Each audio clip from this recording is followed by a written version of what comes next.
beautiful morning, and Jason and I wanted just to take a moment and enjoy this sunrise, so we grabbed some coffee and just sat on the deck.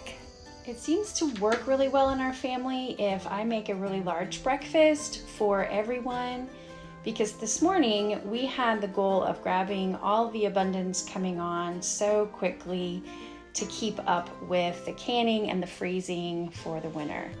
So you'll notice here that the children are picking the green beans first, which is probably where we usually start because that takes the most time. And right now they're in the first raised bed for green beans, and I'm just very thankful. I feel very blessed this year because we've had such a great crop.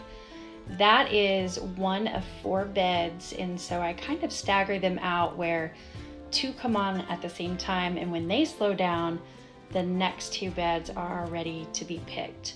So as you can see there, he's really excited. He is my little guy who loves green beans. So I make sure to put that a high priority on our list every year that we grow. That's a big one.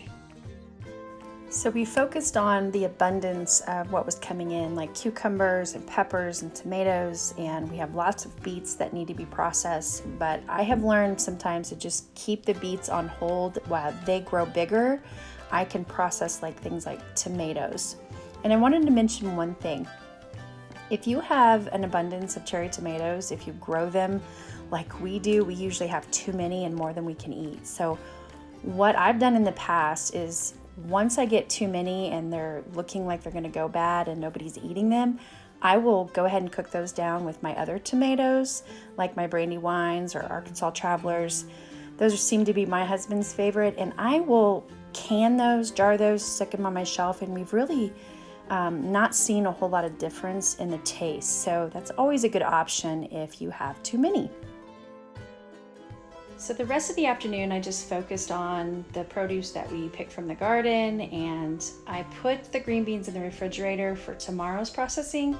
I'm focusing today on cutting the jalapenos and pickling those because my husband absolutely loves these.